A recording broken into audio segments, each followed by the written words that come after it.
filles. Oh, oui, vous les filles, vous les femmes, vous, mes douces, vous mes belles, enfin pas toutes, hein, vous mes charmantes petites cruches, ce soir, c'est à vous que je vais m'adresser.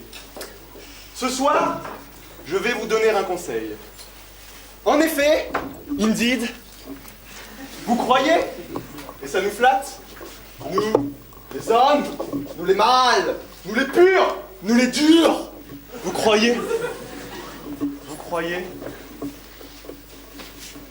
qu'un homme beau, intelligent, drôle, fort, fidèle, courageux, ça existe? Mais non, les filles, non, du vent, vous n'avez rien compris, non, mais qu'est-ce que vous êtes connes, non. Je suis désolé, c'est triste, mais c'est impossible, ça n'existe pas, je sais pas moi, c'est comme vouloir transformer Audrey Boubille en Penelope Cruz. Pardon,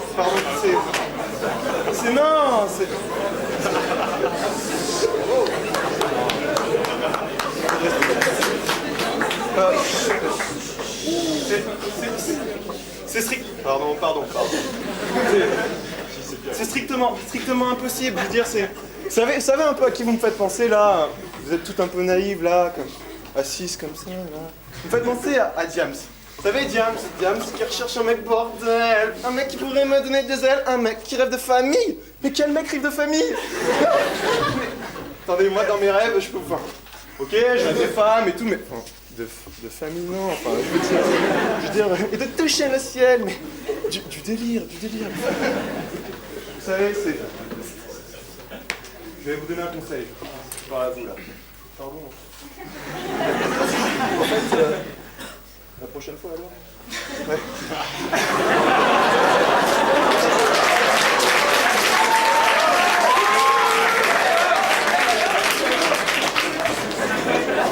Je l'ai dans la poche. Non, les filles, je vais vous donner un conseil.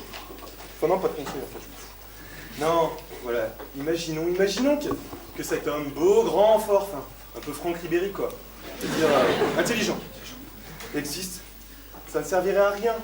Strictement à rien, ce serait même franchement le drame. Vous vous imaginez, toutes là, comme une petite folle. Vous allez essayer de capter son attention. Vous avez déjà vu un peu en soirée? Les filles, toujours comme ça. Surtout Alban en soirée. Hein. Tu vois, c'est bien. Et puis, au moment où vous adresserez la parole, vous seriez... Ça vous est jamais arrivé, ça? Parler à une fille, vous les mecs. Parler à une fille, elle est un peu charmée, quoi. Enfin, je veux dire, normal. Tout ce qu'elle peut à vous répondre, c'est un pauvre sourire niais. Non, les filles, non. Ça ne servira à rien. Rien du tout. Mais pourtant, vous savez, vous en avez des atouts pour un peu capter votre attention. Vous êtes belle, vous êtes bonne, vous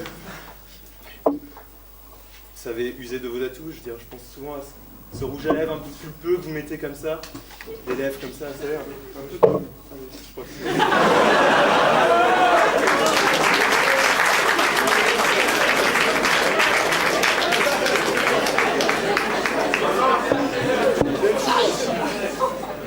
toujours le décolleté. Ah non, pas le décolleté. Ou alors, je sais pas moi, les talons, là, les talons de 15 cm qui vous font passer pour des pétasses.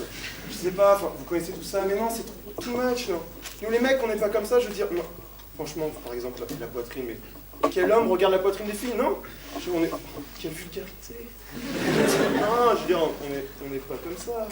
Ça nous arrive, ouais. Oh.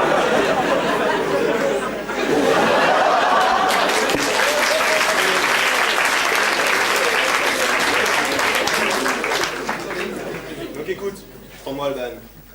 Des mecs, faut que t'en cherches 3. Tu peux en chercher 3, 4, 5, 10, 12, 24. Comme ça, t'auras peut-être au moins la chance de t'en taper un. Ah, c'est petit, désolé, c'est Alban. Voilà.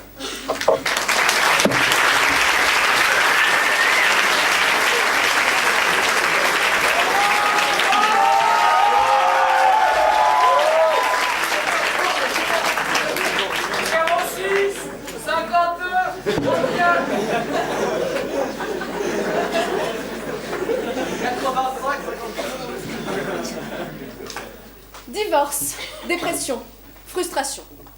Dans notre société consumériste, du satisfait ou remboursé, ces états d'âme sont inadmissibles.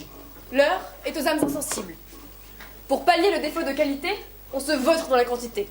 On cumule, on adule, on sombre dans le ridicule d'une frénésie boulimique, d'une boulimie frénétique. À celles et ceux, peut-être, qui se demandent si pour avoir un homme drôle, beau et intelligent, il leur en faut chercher 3, je réponds non. Oh, 3 fois non. Cette solution de facilité, pour âme schizophrène et ravagée, est 3 fois inadaptée. J'aurais bien 1000 moyens de vous prouver que j'ai raison, et encore un bon 1000 et d'autres de vous signifier que Léo a tort. Mais bon, le temps nous est compté, alors abrégeons. Un argument historique d'abord. La polygamie, de droit ou de fait, désapprouvée ou tolérée, honnie ou admirée, reste l'apanage d'une certaine virilité. Un mâle dominant son harem. Si l'homme, dans sa perfection, ne semble pouvoir se satisfaire d'une seule femme, les femmes peuvent et doivent se contenter d'un seul homme. Ah, les cochonnes. Leur nature faible, soumise et aimante ne saurait tolérer trop de diversité dans l'objet de ses affections. Un homme peut aisément subvenir aux besoins d'une foule, mais une femme, seule, ne pourrait prodiguer à 3 hommes distincts les soins qui leur sont dus. Sa raison, épuisée de bonheur, chancellerait. Condamnée à l'hystérie par son genre, matrone frustrée et submergée, elle ne serait plus qu'un fardeau, qu'un poids obèse sur son partenaire, qu'une ombre oppressante dans son lit. Dès le XIXe siècle, les plus grands esprits se sont accordés sur le principe de l'utilité marginale décroissante. Plus l'on consomme d'un bien A, un homme par exemple, moins l'on est satisfaite. Certains pourraient penser que l'homme drôle, l'homme beau et l'homme intelligent constituent 3 biens différents, et qu'une femme ne pourrait donc que se pâmer devant tant de diversité. Mais je puis vous l'assurer, cette abondance diverse et a priori orgasmique n'est qu'un leurre. L'homme, qu'il soit hilarant, brillant ou charmant, reste issu du même prototype. Chacun, pour compenser sa qualité, contribue tant généreusement que gracieusement à l'opulence des défauts du trio. Prenons mes 3 adversaires et tâchons de nous montrer magnanimes. Si je te fais don à toi, Léo, de l'humour, à François-Régis de la beauté et à Christophe d'un esprit aiguisé, bon, ok, on admet, et que je vous accapare tous les 3, ne serait-ce que le temps d'une soirée, je devrais être une femme comblée. Foutaise. Le désopilant est lourd, son humour ne lui sert à rameuter que putains et catins.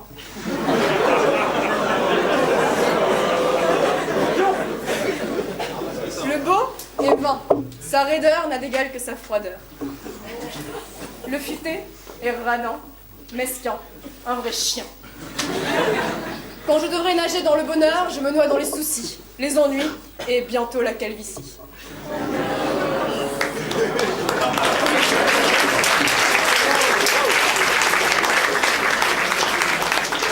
Certes, depuis près de 2000 ans, des millions de personnes persistent à penser que 3 égale 1.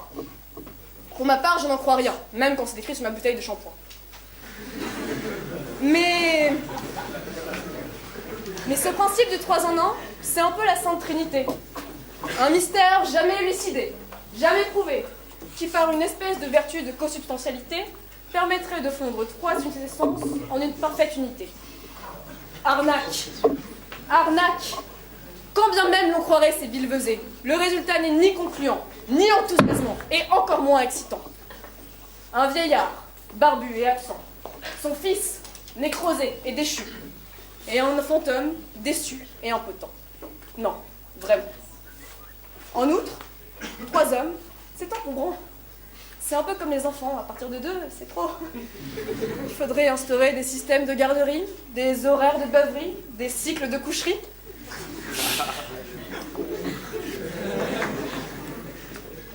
Ce constat, reposant encore sur l'heureuse supposition qu'il existe toujours des hommes drôles, beaux ou intelligents, pourrait nous pousser à la dépression. Mais nous avons su persévérer et trouver 3 alternatives à la quête effrénée de mâles diversifiés. Pour avoir un homme drôle, beau et intelligent, faut-il en chercher 3 ? Mais t'as vu que rien ne sert d'en chercher 3 si l'on peut en trouver un riche ?